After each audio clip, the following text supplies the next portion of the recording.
Hold up. Every day I wake up, wake your ass up. The Breakfast Club. Y'all finished or y'all done? Yep, it's the world's most dangerous morning show. Charlamagne the God, Jess Hilarious. NBA is out today, but Nyla Simone is here. And we got a brother who's got a project coming out on August 29th called Lonely at the Top. The good brother Joey Badass is here, man. What's up, King? What it do, man? How you doing? Good morning. I am blessed, black, and highly favored. How you feeling? Good, man. Good. First of all, how is fatherhood? Fatherhood is amazing. Amazing. Congratulations. Yeah, you know, father of 2 now. Thank you. Appreciate that. Yeah. I'm loving it, basking in it. You know what I mean? At the stage, ain't getting much sleep. Yeah. Right now, but you know, it's going great. How old is he right now? A couple, 2 months now or something, right? Yeah, something like that. Yeah, okay. Yeah. How's it changed you as a man? Yeah. I mean, I won't say it changed me as a man. I say it's refined me. You know what I mean? Okay. Just you know, maturity. It's like I ain't got the bandwidth, bruh. You know what I'm saying? For like the bullshit no more. It's like when I had my first child, the biggest revelation I had was like, oh shit, I only got 1 kid. You know what I mean? It's like I've been taking care of so many people and like putting so much energy into that, and you realize that you have like 1 child, like 1 person that you actually solely responsible for. And you know, having my son now, it's like, you know, it's no different. It's just, it kind of gives you that extra boost of like, yo, listen, let's get to it. Let's get it done. Like when we leave in the house, we on a mission, and the mission is to complete it and, you know, get back home. That's yeah, right. Exactly. Yeah, for real. And you got the best of both worlds now because you got your girl and your boy now. Absolutely. Amazing. Absolutely. As yeah. you said, you've matured. Is there like a major difference from your first time having a child when you were younger versus now? Yeah, I mean, I'll say the biggest difference was, you know, I'm at a different readiness and preparedness level now, you know what I'm saying? So it's like, you know, with this one, and then also kind of having the experience and the data now, right? It's like play on words, data, you know what I'm saying? Like, and having that to apply, so everything that I've learned from my first experience, being able to take that and it kind of catapult me into this one, like where it's just like, yeah, like you know what I mean? Everything is, I pretty much is like going, navigating the street and knowing where the bumps is at. You know what I'm saying? Like it's kind of like that. Right. Yeah. You know, I was listening to Dark Aura. Well, they sent me Lonely at the Top last night. They just sent me snippets, but I listened to the whole Dark Aura this morning. Yeah, that was purposely done because I know you guys have a system and y'all like to listen to the music before, but I also like to reserve some of it because I want you guys to, you know, actually be in tune. You know what I mean? When it drop. So yeah. But you say on Dark Aura, you say independent mindset. You ain't fucking with them majors. So when I think about everything that's going on with your label right now and them delaying the album, does it make you wish you was indie? Well, what I'll say is, you know, we had our complications, and you know, I think what had disappointed me or angered me the most is that I'm very passionate about my relationship with my fans, and you know, when I say things, I want them to know that my word is bond. So I hate that I was put in a position where I communicated a date and then I had to change that. Right. You know what I'm saying? Because I worked so hard on that relationship with my fans. Because, you know, historically, I haven't always been the best at that. And that's, you know, me taking accountability and me wanting to improve and be better. You know what I'm saying? But, you know, so, yeah, we had our little whatever, but we on common ground now. You know what I'm saying? And, you know, I feel fully supported and everything. And August 29th, only at the Do you top. really feel fully supported? Because I was going to ask, right? What's the point Do of you a really, label? brother? Right. Do you really? You know we gotta drill into this thing. Do you? You see, I was trying to just be political, right? Just get past it. He said, but do you really? Let's dig into it. Like, damn, I thought the juice would take the edge off. What's the point of a label even delaying an album? Because it's not like they're gonna work the records at radio the way that they should. It's not like they're gonna put the building behind you with the promo and marketing the way that they should. So what's the point of delaying the album? Charlamagne, you got some intense feelings today. That is like, bought us some juice, y'all. You want some juice before we get started? Yeah, like, Did they give you a reason? You ain't like that ginger No, shot. I did. But did they give you a reason? Did they say, hey, So Joey, the reason was that they felt as if, like, you know, they wanted to put more into it. And, you know, like I had my my complications with that, if you will. But at the end of the day, you know, I'm like, okay, you know, that's not a bad thing. I just think that the way that it happened, you know what I'm saying, like telling me the week before my fans think that the project is coming is just like not productive. You know what I'm saying? It's counterproductive to the whole situation. So like, you know, I could say that their intentions were good, but the execution of it wasn't the best. You know what I'm saying? But like I said, like, you know, all is well now. And, you know, everybody's on common ground. And we got a date, so August 29th. At the end of the day, I just want to put this music out, and that's what I'm looking forward to. Because I was having a debate about you in a group chat. You know, the hip-hop group chat. Oh, yeah. And so I was saying, like Joey, like I listened to the project, and I've been in the group chats a lot this year, huh? But for good things. For great reasons. For like, all it's like you're like the hip-hop-related fifth person I heard say, y'all talk about you in the group chat. Like, word. And everybody had one common thing in regards to Joey Badass's music. They always say he just need a record. Is that something you chase? I won't say that I chase that, but I won't say that it's something that I'm not cognizant of. Got you. You know what I mean?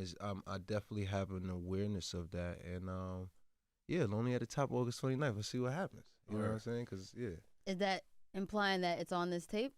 We'll see. You know what I mean? We'll see. Like, no, I think that there's a record on there.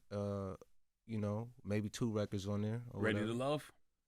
I think that's a great record. Okay. You know what I mean? I think that's definitely poised for that type of position, but there's another one I'm specifically thinking about. But What is it, the Superfly one? The one that got like the club vibe to it? Man. maybe. We'll see. Okay. You gotta. Let me tell you Listen, I'm trying to reserve. You know what I mean? I want people Word. to, because you know, it's funny, and I'm glad we having this conversation because I feel like in 2025, like I'm at a point with my artistry where it's like I really don't want to give samples out. I really don't want to drop no songs ahead of it. I really want you to experience the body of work like I intended it to, and I wanted it to be fully new when people hear it. You know what I'm saying? Like I don't want to give away too much. I have too much expectations. Like I really enjoy creating bodies of work and sharing that. You know what I'm saying? So, but yeah, you know, you still got to promote your project. It's like, how do you promote the project without like putting singles out and, you know, shit like that. But this is one cliff-hanging ass nigga, man. Like, he will leave you on a cliff with his music and in acting because... Who, me? Yeah, you. No, I'm a cliff hanging there. Yes, you are. Yo, you would leave somebody on a cliff and not know what's going on because even in the films, even with the shows, like, we ain't know if Unique died or not. You like, got to he create just some like doing suspense. that. You know what I mean? Some suspense, some anticipation. I'm Yeah, with it. you know what I mean? I Well, you feel like definitely you been should feel doing- something. Hella anticipation this year, especially starting off the year. What was it? The first week of January? You come First in- day. First day. First day, Yeah. January 1st. Attacking claiming your title in New York, but then also, coming for the West Coast. What struck that? So first of all, it's like, my intention was never to come for the West Coast. You know what I'm saying? I think that like with Rulers Back, my energy was more connected to like, it was really in the spirit of like, yo, y'all having y'all moment, but New York got something to say too, type of thing, you know what I'm saying? And it's like, yeah, people had their complications with that, like, oh, y'all had y'all moment, we ain't say nothing, this, that, the third. But I'm like, yo, it's 2025. And it's a playful, it was a playful nature for me, you know what I'm saying? Like, this rap shit is a sport, and I have so many allies on the West. Like, from my perspective, if you really seen it, it's like, I didn't mean no disrespect. That wasn't my intention or whatever. But I'm like, yo, we rapping, you know what I'm saying? So when people felt like I was attacking, I had to respect it, because I think that my perspective would have kind of been the same if the shoe was on the other foot. Like, yo, you know what I'm saying? So, and I think that a lot of people took the opportunity, and a lot of good things came from that. For So, sure. Yeah, like rap. I mean, that's honestly, that's how the conversation started in the group chat. Because I said, Joey Badass is the nicest, like, new dude from New York, right? Even though you've been out for a while, but it's just like he's that guy right now. Like, that's what I was asking the group chat, and so everybody sent the emojis back, like, let me think about that one. But who, if not you, who?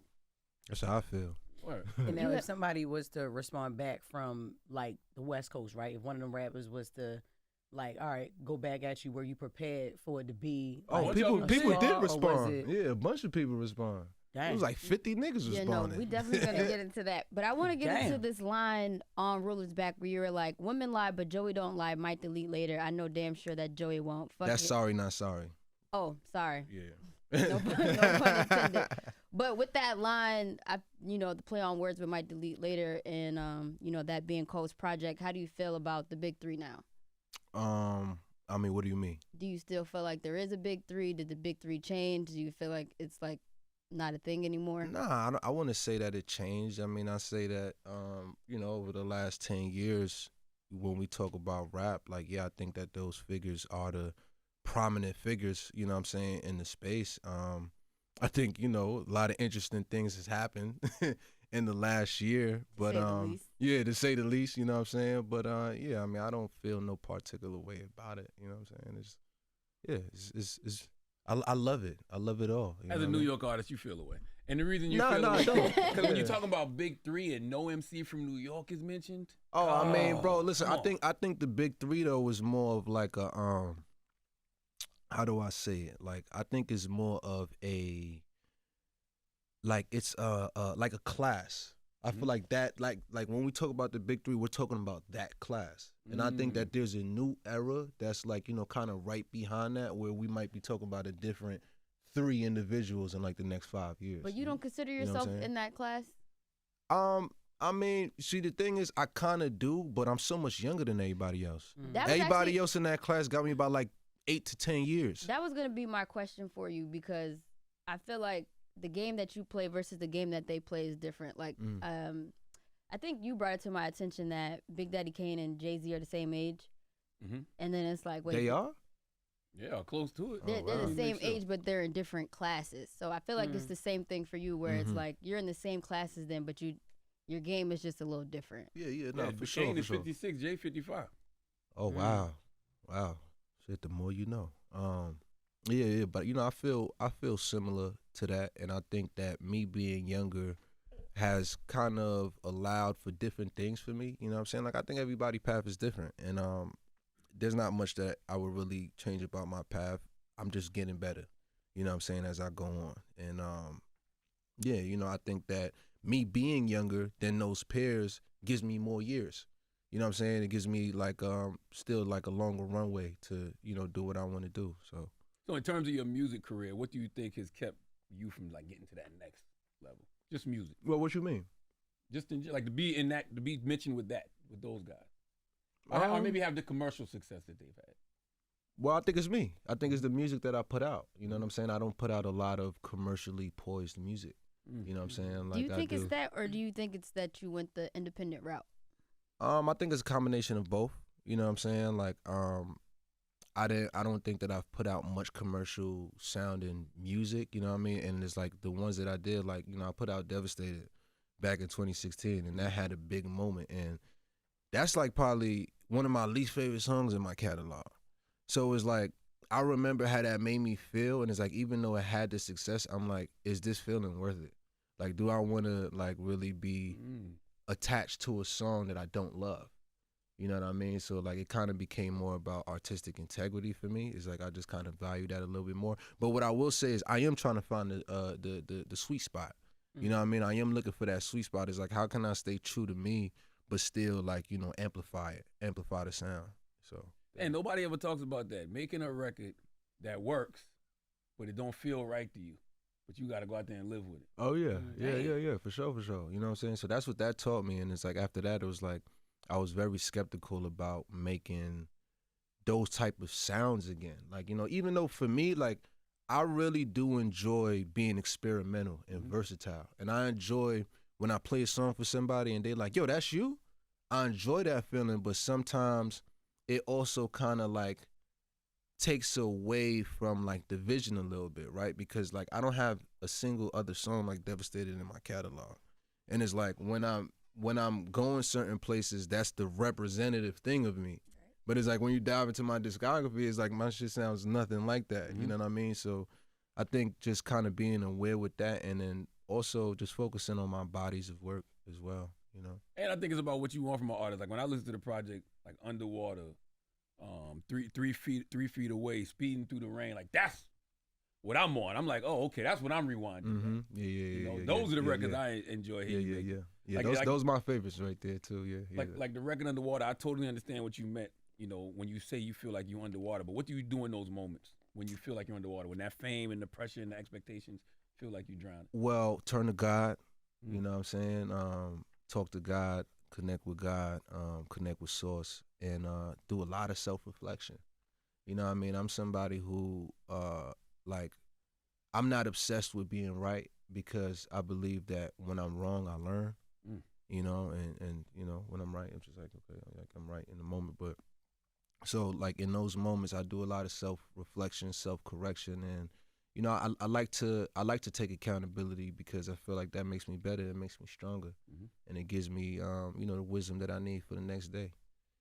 How do you protect your peace in an industry that thrives off chaos? Stay out the way, man. Stay out the way. I think this year has been the most in the way I've ever been. But for a good reason. Yeah, for a good reason, right? Like a lot of good music came out of it, but just from a general standpoint, like I think it's staying out the way, and I think lifestyle affects a lot of that, right? Like like where I'm at now in my life at 30 years old, like I'm still fairly young, but my life reflects that of like a very mature man, you know what I'm saying? So it's like you ain't gonna really find me in the club. You ain't gonna find me in like, these dark energy spaces, you know what I'm saying, where like yo, my social battery is so low. Like yo, when I saw you out the other night when we was at the Metro Boomin joint, like after that, like I just had to stay in the house for 5 days. It's recovering. Recovering, you know what I'm saying? You didn't like even do nothing. You sat. You didn't and it even was skate. too much because you know what I mean. It's like I gave mad daps out, mad people like yo, boom, boom, boom. It's like the first time a lot of people were seeing me, you know what I mean, and it does a lot to me, and it's like I kind of got to recover from that after. Yeah, I probably gonna have to recover from this interview. Damn, I bought them niggas juice. Niggas start pressing me about the label and shit. How much has being a successful actor changed the trajectory of your career? Because you ain't just Joey Badass the rapper when you go out, you know what I mean? I would say that, it made music, because I feel like at a point music was becoming to me like, feeling like a job. And I think that the success in acting has like supported music being art again for me. And just like it being like, just do what you want to do because you good. You know what I'm saying? Like you good. There's other things that you can do. Like, you're limitless. So do what you want to do and just make sure that every expression is as true as to heart. You know what I mean? It's to spirit as you wish it to be. What do you like better, acting or music? I like both. You know what I mean? It's like people ask me that question a lot, and I'm like, man, like why do I gotta choose? You know what I'm saying? Like I think that we're talking about the field of arts. So to me, it's the same thing almost. You know what I mean? It's like it's still me. I'm just showing up in another space, another medium, but as an artist. Yeah. Still, you know what I mean? Expressing myself, performing, this, that, the third. So it's like, yeah, I like both. Like, you know what I mean? I don't plan on choosing that one over the other. Like, I think that, yeah, I'm highly capable and I'll continue to be capable of just doing both. You know what I'm saying? Like, yeah, I got some movies that I'm working on, some shows that I'm working on. I can't, spill no beans yet, but another cliffhanger.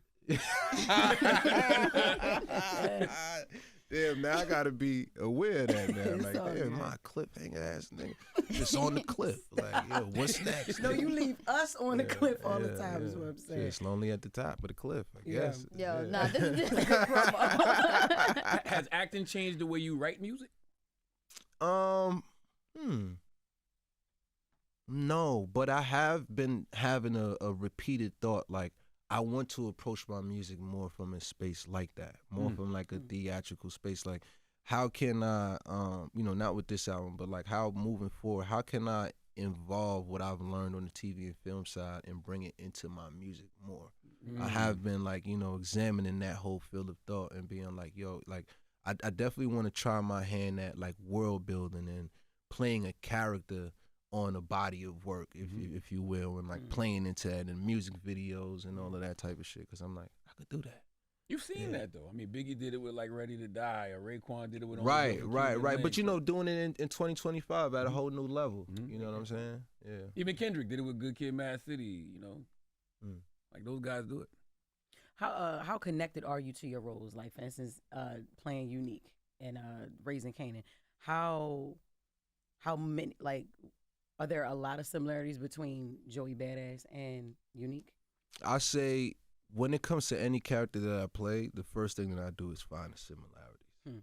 But I also find the differences too, right? I think that I do get very connected to my characters because I think that my style of acting is kind of like method, a little bit like what they call method acting, and it's like I have to believe it, and I have to like I tell people all the time, like I'm not interested in acting, I'm interested in like living. Like, you know what I'm saying? Like I become the role and like I live it out, like on film, if you will. You know what I'm saying? Because to me, that's the only way that it's real. Like when you see me, there is aspects of what's going on that I'm like in that moment, like I believe. You know what I'm saying? Like it's real to me. Like this is what's going on. And then it's like I think that one of my strengths as an actor too, or my biggest strength I would say, is my instincts. Because, it's one thing to look at lines, and lines is easy for me because I come from rapping. Yeah. So it's nothing for me to memorize lines, but for me, what like really brings it to life to me is when I get in that environment and I'm like, okay, cool. Like I'm kind of talking with the environment, if you will. You know what I'm saying? And it's just like, shit, I don't know. I might approach my scene partner a certain type of way, but like that wasn't scripted, or I might say something to bridge the lines together because that just feels real for me. Like this is what I would do in the situation, type of thing. Yeah. And do you have you ever gotten stuck in a role, right? Like you had to be like, oh shit. Nah. Like go home with it and okay. When you go home acting like Unique, you getting the police called on you. When Unique got killed off, did you know you were killed off, or like did you know you were coming back? Did I know I was coming back? I know. Oh, you mean at the cliffhanger? Yeah. Oh, all right. Yes. So I did know I was coming back. Oh, you did know. I did know I was coming back. So like, the story goes that so the reason why that even happened was because that year I had put out an album when we was filming that season, and I had to tour it. And the tour was conflicting with the shooting schedule. And I was just like, yo, at that point, it was like season 3. And I was just at a point where it was like, yo, I feel like, I mean, how long is the show gonna go on? I don't know, but I feel like I've done what I had to do. So I'm like, I'm cool with y'all 86 of me if that's what y'all gotta do. Right. You know what I mean? So that's where it happened. It was written into the script, Unique dies. And then the day that I went in to get my head casting, right, which is like the process of like, if you about to have a brutal death in the TV, you got to get your head casted because like they need something to bang in. You know what I mean? Like, so like they make a fake prosthetic version. When I walked into that office, I was like, oh no, something is wrong. I made a mistake. You know what I mean? Like, and I called up Sasha Penn, who's the creator and the showrunner of Raising Kanan. I'm like, yo, is there any way? Damn. Because you know what it was? I had that moment and I'm like, yo, I felt like I was like at a crossroads. So first I called my mom because my mom is somebody who is just going to give it to me raw. You know what I'm saying? So I'm like, yo, like what should I do? Because at the time there was something on the horizon that wasn't set in stone yet. So I was cool with walking away from the show because I'm like, I'm about to walk into this other opportunity when I get back from tour.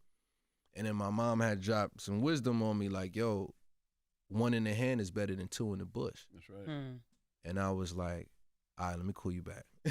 And I called up Sasha and I'm like, yo, is there any way we could reverse? Because he never wanted to let me go. He never wanted to kill my character. I mean, off. yeah. Right. You know what I mean? What? Exactly. Yeah. We was pissed. He never Real wanted mad. to kill him. And then he was just like, yo, Joey, like, tell me you serious because if you are, like, I'm going to make some calls. And it's like, you cannot play with me. And I'm like, nah, I'm dead serious. And he made it happen for me. And I left the fucking head casting. Like, Thank Man, God for I that. was so pissed. Look, Yeah, I'm glad you don't even look at DMs, bro. I was up in them like, how the fuck you going? I was mad at him. Like, he was really unique, and he's not unique. They only It's wanted to just kill a you if you character. wanted to die. Yeah. That's really? crazy. Yeah, really. Man. Were you dying to tell us, like, all right, guys, I'm coming back? Because everybody was tweeting you, mentioning It was a you. whole thing. It was a. Yo, so it's kind of fucked up because I had to even lie to my castmates. Yeah, like I couldn't even tell my castmates. Why though? Because that's what they told me. Ah. They was like, Oh, yo, okay. like you can't tell nobody because it was a cliffhanger, right? Yeah. So it was everybody was still shooting. Like I died episode 5. Mm-hmm.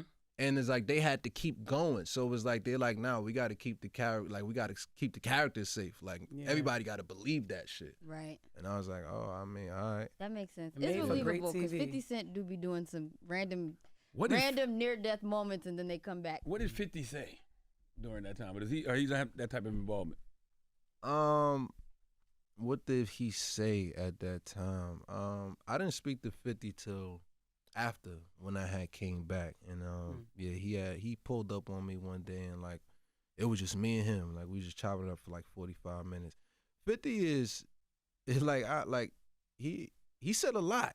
he said a lot that day. You know what I'm saying? He dropped a lot of game and wisdom, and I could tell that like he got respect for me, and obviously it's mutual. You know what I'm saying? So yeah, he was just basically like, yo, you got it, nigga. Like yeah, shit, you the one. Like you could do whatever the fuck you want to do in this joint. Like, and he was like, yo, I want to let you know I got like 30 plus other shows, so it's whatever you want to do. You know what I'm saying? And like, just kind of giving me that talk, and I'm like, word. I want to go back to the music for a minute, right? Like you've always kept that classic New York City sound. Do you ever feel any pressure to evolve with the times? Pressure? I feel like I did in the past, but I feel like now I'm at a point. It's like, man, I feel like when you get to like your 30s, and then I think I've had an accelerated growth. So even though I'm 30, I feel like I live like I'm 37. Like that's like how my lifestyle is for real. And I just feel like I'm at the point where it's like, man, like I know exactly who I am. You know what I'm saying? So I don't feel the pressure to like do anything that anybody else is doing. Like I just want to do me. Like I'm very content and fulfilled by doing what I want to do and what feels natural and true and authentic for me. Yeah, because it's like if it don't feel authentic, it's like I feel off. You know what I mean? I feel out of balance. Yeah. So with that said, coming from a borough like Brooklyn, which is so rich in hip hop, how did it feel watching so many Brooklyn artists embrace like drill music? That's an interesting question. I mean, it felt like, because I feel like drill didn't come from New York. You know what I'm saying? It came from like, I mean, where did it come from?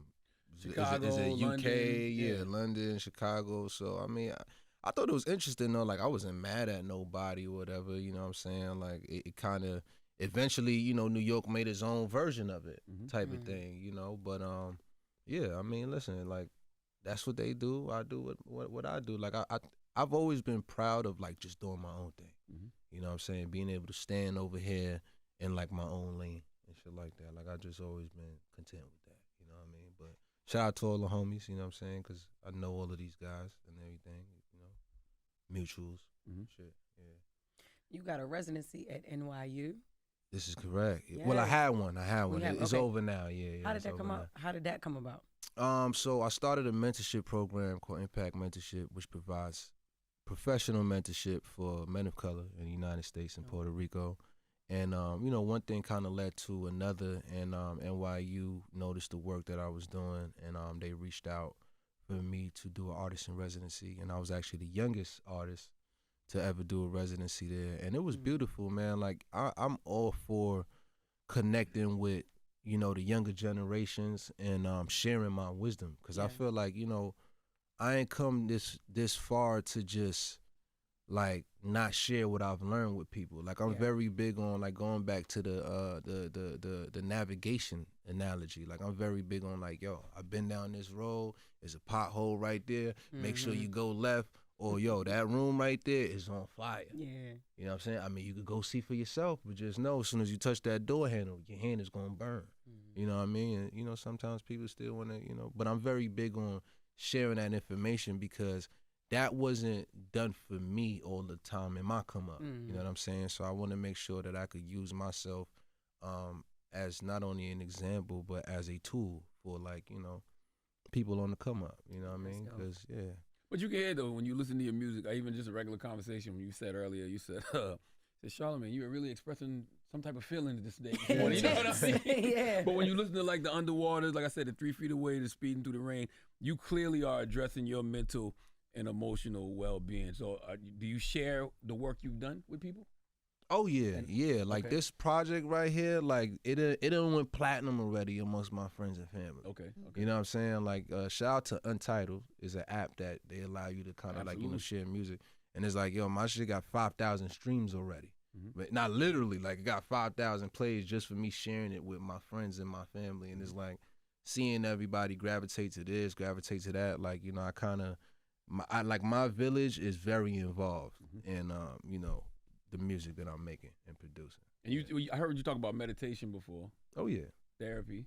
Oh yeah, all of that. Okay. Yeah, all of that. All of the fucking the self-improvement shit. Like I'm all about it. You know what I mean? Yeah. What's more therapeutic, actual therapy or going in the booth and getting it off? I You know, think- you always hear the artist be like, "Your therapy is Yeah. my music is my therapy." You know, it's interesting you ask that because, you know, I think both are therapeutic. I think, you know, when you in the booth though, it's like it's just letting off steam almost. Like, you know what I'm saying? You get to express, but like, do you really get to understand?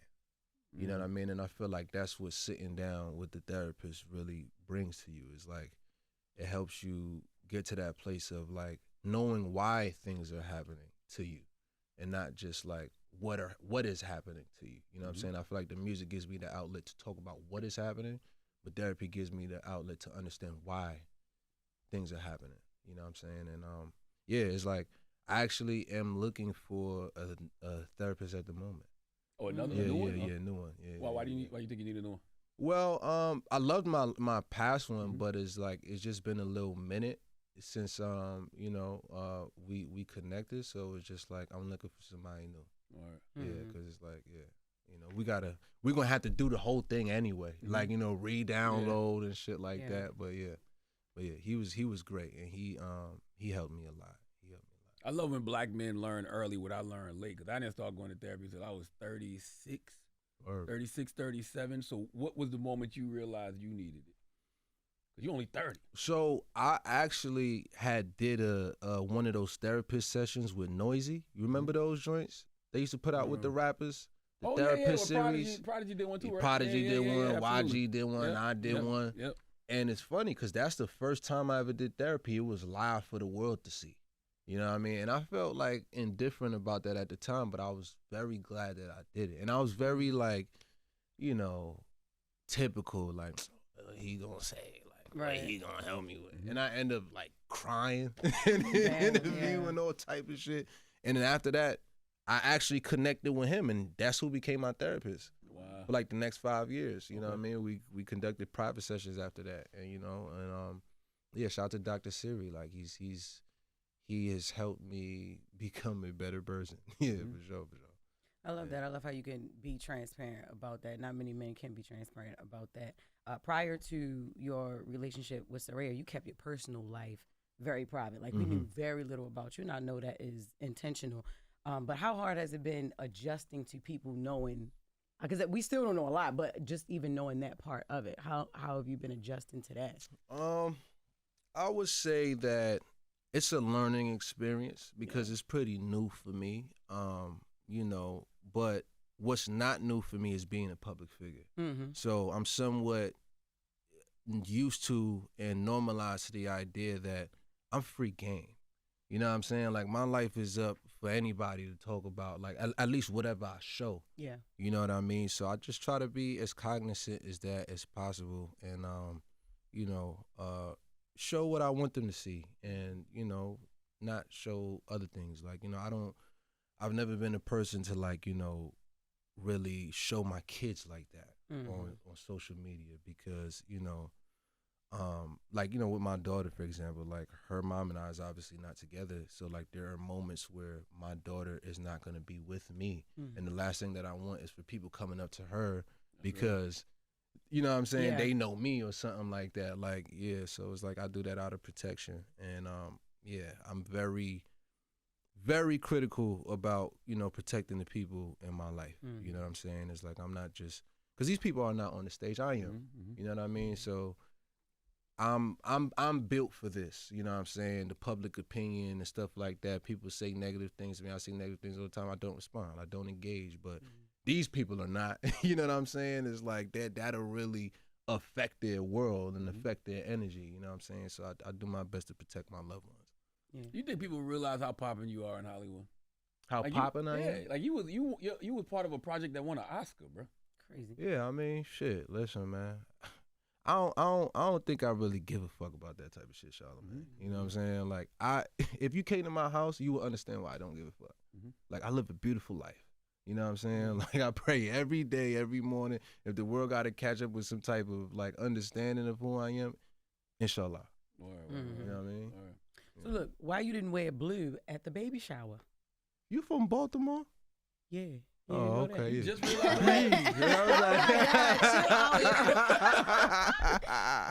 Yeah, I'm from Baltimore, yo. Well, yeah, so why you didn't wear blue? You just my lady wore blue. I got you. Yeah, all right, cool. She wore blue. You know, I had to balance it out. You look nice. No, y'all looked great.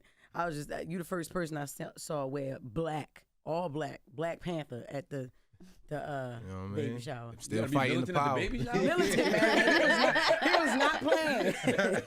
But he looked nice. It was a beautiful event. From what we saw, we didn't really see much from the baby shower, but from what we saw, y'all did look nice. Thank you. Thank you. Appreciate Being that you are somebody who's so evolved and like deep in the work with therapy and stuff like that, how did you feel about J. Cole's apology during the whole rap battle? This question. I understood it. You know what I'm saying? Like I definitely understood. It's like a head down. Yeah, because you know what? Head It's like down. I don't want to, like, I'm really not looking for a moment of like a clickbait thing. You know what I'm saying? I'm really trying to be intentional about what I say, but you know, I understood it. I just feel like, you know, if I just feel like he should have never engaged in the first place. Yeah. I agree. You know, that's it. That's all I'm gonna say. Like he should have just never engaged if it was gonna be about that. So, you know, and referencing back to the line that you had brought up, and that's why I said it's like, you know, I won't do that. Like I won't delete. Like if I'm gonna say something, I ain't gonna take it back. I'm gonna take everything that comes with that. You know what I'm saying? Even if it's a conversation to be had, like, yo, I didn't mean it like that, like it's my intention, but I'm still going to stand on what I said. You know what I mean? But whatever. I mean, I think it was commendable that if he felt that he did something out of pocket and he was like, yo, that's not me, y'all. Like, forgive me. I respect that. You know what I'm saying? Like that, it takes a real man to do that. But I just feel like he should have never engaged. Yeah. Was that your approach when you was going back and forth with all the West Coast rappers? Like when you was writing your bars, you was like, let me be intentional about every word because the things I say, I'm going to stand on. Well, not initially, honestly. You know what I'm saying? Like, because when I wrote Rulers Back, I honestly didn't think that it was going to get all of that. Like, I thought, like, you know, I thought that people, sometimes I look at it as like, I have so many peers in this thing, and everybody who's going to hear it is going to have the same perspective as my peers. And it's like, it was one of those moments where I had to realize that, like, yo, this landed on the doorstep of a lot of people who don't know you. You know what I'm saying? Who don't know your character, don't know your personality. So I had to deal with that. But even still, I stood on what I said. You know what I'm saying? I'm like, yo, I ain't about to, you know, just jump on Twitter like, yo, boom, boom, boom. Like, nah, I said what I said. And I know what my intention was about it. But if you feel some type of way, you feel some type of way. You know what I'm saying? I can't do nothing about that. That sucks though, because perception can be louder than like your intention. Absolutely. You know what I'm saying? And again, being a public figure, this is one of the things that you come to realize and why you got to be super intentional. You know what I mean? You got to think about it all. And I think that's the only misstep that I made, was not really taking the time and sitting with myself and really thinking the type of effect that was going to have. Like, because like I said, for me, it was playful. Like, I was in the studio the night before, and then we recorded the video as soon as we came out the studio, and we put it up the next day. It was no thought. You know what I'm saying? It was just like, yo, we in it. I feel good. Let's do some off-the-wall shit. Let's just put it out. Yeah, it's music. What's the word? It was like in the moment. You know what I'm saying? And, yeah. I'll tell you one thing. You know what that moment made me realize? There's not a lot of new spitters from New York. Because the spitters from New York who actually can spit that are new, some of them jumped out there and, you know, got busy with you. A couple. Like, who was the one? It was one in particular. It was just one, yeah. It was Kai Cash. Yeah, He was the only one. Meanwhile, it was and like... then my homies from Florida, Yeah, when you got from Florida. But then it was like 6 dudes from the West Coast Reason. It was like 50, bro. Rayvon. It's a lot of people. It was, I didn't you know what? Like, I didn't know that. in addition to all of the names that like are like more known, there was also like 10 more, Daylight. 20 more Yeah. people who we don't know. Like every day, like I would go online and I'd just be like, Joey Badass this. I'm like, another one? But I like that though, because I'm in the conversation. Niggas is paying attention. Like, so I mean, not for nothing. I like that. But know do you what I feel mean? like the New York rappers were too complacent though? Don't you feel like more of them should have rolled with you? Or maybe they just didn't have the lyrical ability to, baby. More like who, though? I don't think that, like, I don't feel a way about nobody jumping in because it's like, yo, I'm gonna handle my business. You know what I'm saying? It's like, if I'm on the street and I get into a fight or somebody is jumping me and I don't see none of my friends around, I'm not just gonna think that a random person on this, like, you know what I'm saying? Like, especially if what's perceived as I provoked the fight, I'm gonna handle my stuff. You know what I'm saying? I don't feel no way that nobody ain't like jumping. Like, I'm gonna handle my stuff. I saw Benny tweet out, like, I think Joey is handling himself I saw that very too. well. Yeah. You could have wrote a verse, Benny. You could have wrote 8 bars or something. But you know what, too? What I would say to that point, I'm glad nobody else jumped in because even though I was going back and forth, I have enough ties and allies over there where that shit was never going to go left field. Oh, okay. It was never going to go out of pocket. And I feel like if anybody else would have jumped in, it could have got convoluted like that. Yeah. Now we talking about street shit and all of that. You know what I'm saying? So I was able to control it in a type of way where it's like, that's not what this is about. You know what I mean? And I feel like any other type of interference, it could have blew it out of proportion. Yeah. I So just I'm wanted to hear glad more that New York nobody. niggas rapping. When Gina Views told niggas to rap, that wasn't just for the West Coast. Oh, yeah. You know what I'm saying? Fact. I wanted to hear everybody getting busy. Word.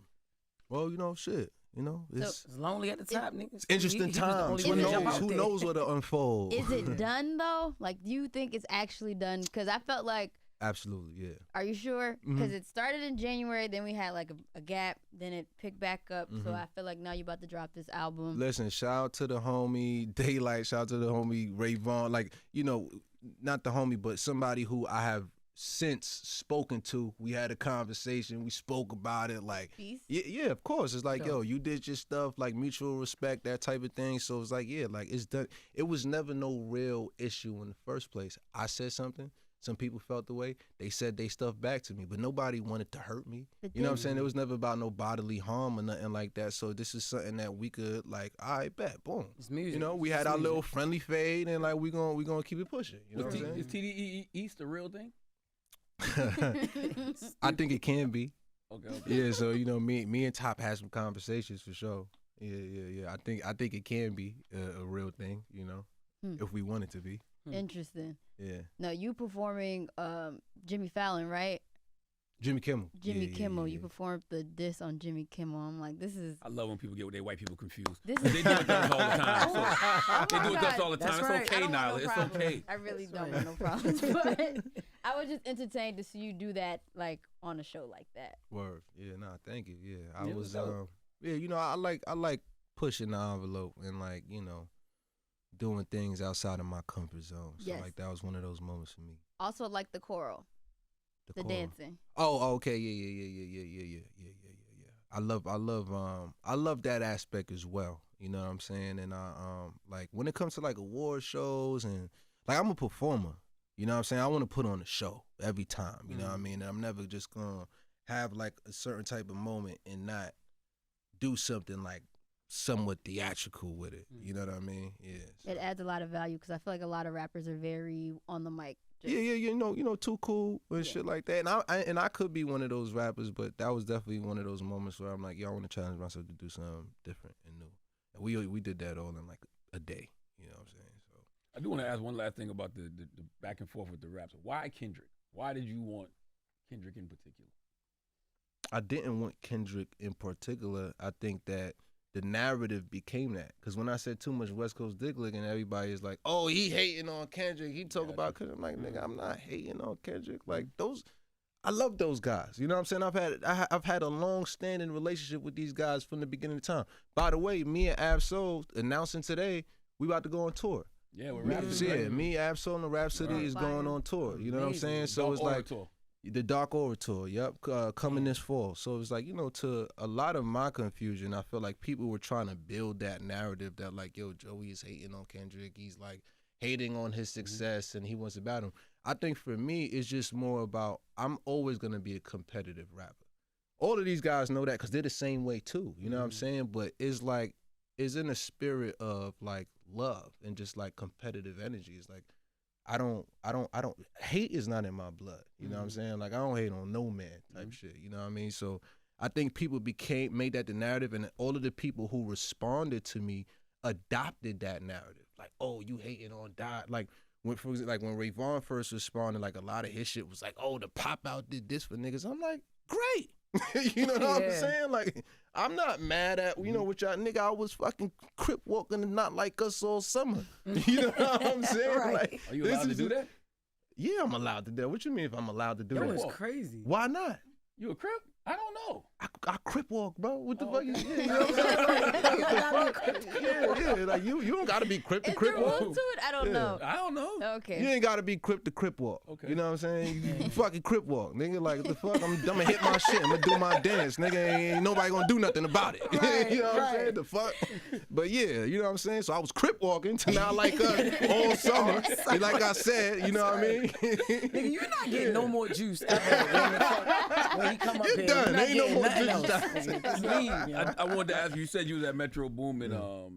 Metro Boomin. I love Metro Boomin project, by the way. You know what I mean? Because I like how he pays homage to that era.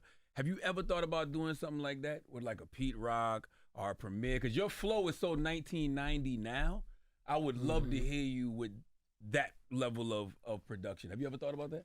I know you got Static Select on the new joint. But. Yeah. I've thought about that. Shout out to Metro too, because I loved how nostalgically ATL that project sounded. Like I really did appreciate that. But yeah. I have those thoughts, and I think that I have those pockets even on this project too. You know what I'm saying? But making something fully in that vein, I could see that.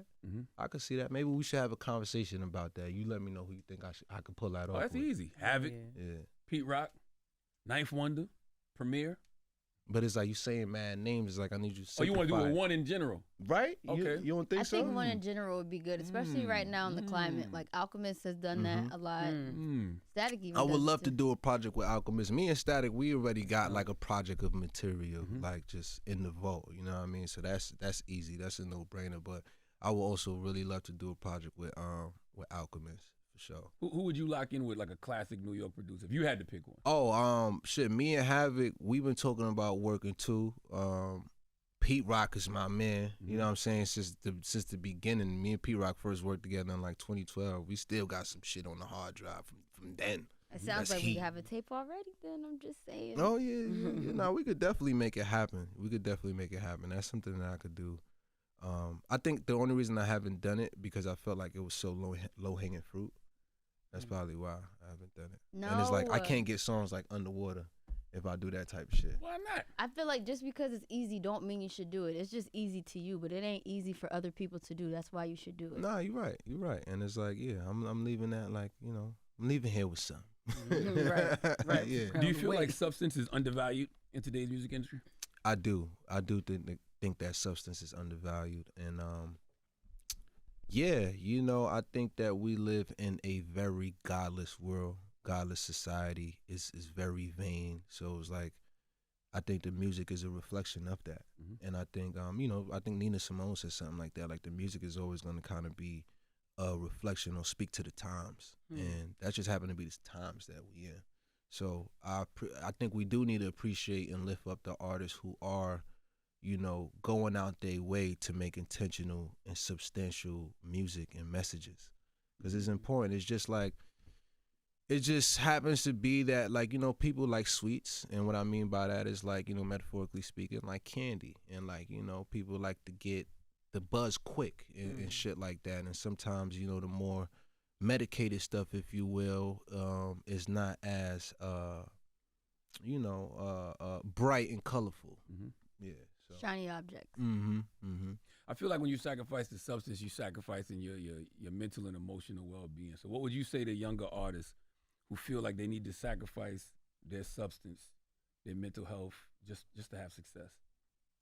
What would I say to young artists who has to come again? Sacrifice sacrifice the substance for success or sacrifice their mental health? Well, I feel like for the young artists who are not being substantial, I don't think they're necessarily sacrificing anything. I think that's just who they are. Mm. You know what I'm saying? And I think that they are a reflection of what their life cycle or their lifestyle looks like. You know what I mean? So to the young people out there in general, you know what I'm saying, I would say to, like, you know, really take your life seriously and, like, you know, look at the people who's around you and really think about what kind of information are you gaining. Mm-hmm. You know what I mean? Because if you the smartest person in the room, like, you know, you obviously in the wrong room. They say that all the time. But also, I believe in learning.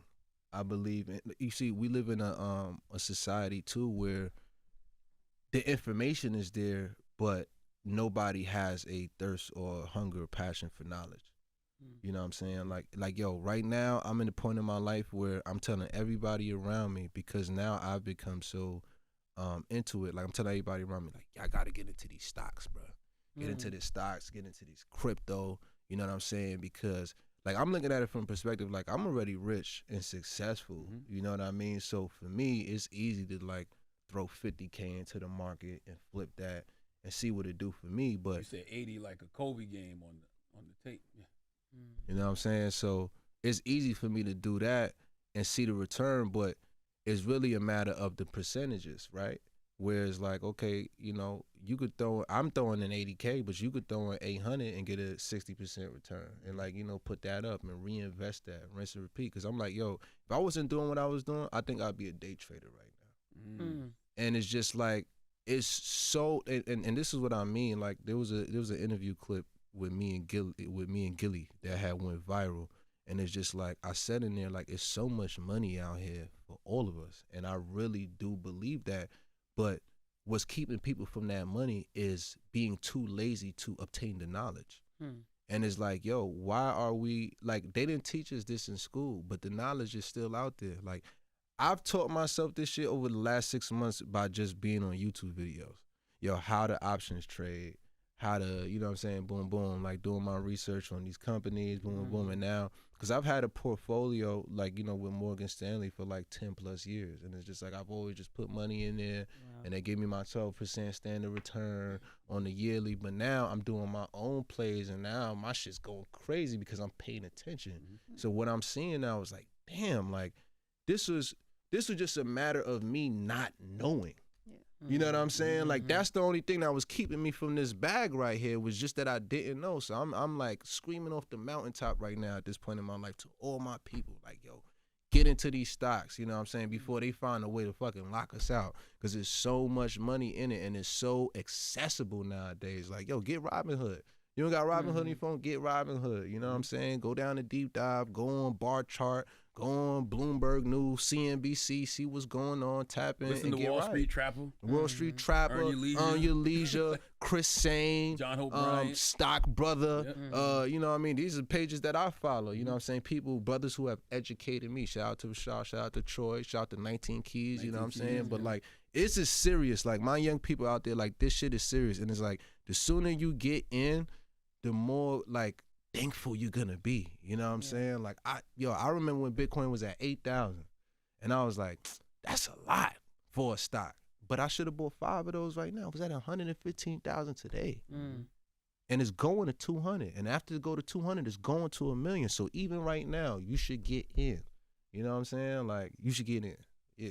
Like, you got CEOs right now who's saying that they putting in 10,000 every day. If they could sell their company, they sell all their shares and put it in Bitcoin. I can't tell y'all who said that, but is a real notable billionaire. You know what I'm saying? So it's like, yo, we got to get into it, man. Like, when they want to hide shit from us, it's like they just kind of make it intricate to obtain. You know what I'm saying? We got to get it. We got to find it. It's out there. He giving you this game because he don't want to be lonely no more. Okay? Yeah, I don't want to be lonely. I don't, you know what I'm saying? And by the way, you know, I want to talk about that a little bit too. So Lonely at the Top is also an homage to one of my favorite Gang Starr songs, which is Moment of Truth. And, like, you know, I kind of do a vocal interpolation of it on my self-titled track, Lonely at the Top, on the album. And it's just like that's always been one of the songs to me that has resonated deep in my hip hop heart. Like Rest in Peace to Guru. And you know, just what that means to me is like when you get to the pinnacle of your success in your life, you will find that it is lonely. You will find that a lot of the people that you try to bring with you on that journey are like no longer kind of standing around you. Like sometimes, like I feel like, you know, connecting it to survivor's guilt or connecting it to like, you know, the deep self-reflection that you have or even the isolation that might be necessary for you to get to a certain type of point because certain people or energy will hold you back. That's right. You know what I'm saying? From you being at the top of your game, you being your best self. You know what I'm saying? So that's what the title means for me. Cause I just wanted to address that because I have seen people be like, at the top of what? Well, like, what are you at the top of? You know what I'm saying? Like you haven't achieved success. People are crazy. It's like it's crazy. Man. It's like, bro, like you should see my house. You know what I mean? Yeah. You would know what I'm on top of. You know what I mean? Like you can't live in my neighborhood. You know what I mean? So, but yeah, I just. So my last question: why dark aura then? Because everything I'm hearing you speaks to light. It speaks to brightness. Oh yeah, why are you leaning into the shadow side? It's a balance. Okay. You know, it's a balance, and I'm actually glad you brought that up because this project I feel like is a balanced project. Like it all exists all at once. It's like I'm gonna talk with light, but then you're gonna see the Joey in the sneaker store throwing them uppercuts because it's like sometimes it's cold. You gotta defend yourself, or you gotta stand up for yourself, if you will, and sometimes that's gonna take you to a dark place. It's all necessary. It's all part of the journey. You know what I'm saying? You can't just be like, how would you even know what light is if you ain't know what dark was? Yeah. You know what I'm saying? So, yeah. Joey Badass, Lonely at the Top, drops August 29th. Good to see you, brother, man. Keep growing, man. Keep evolving, King. Likewise. Absolutely. Thank y'all for having me today. It's the Breakfast Club. Hold up. Every day I wake up, wake your ass up. The Breakfast Club. Y'all finished or y'all done?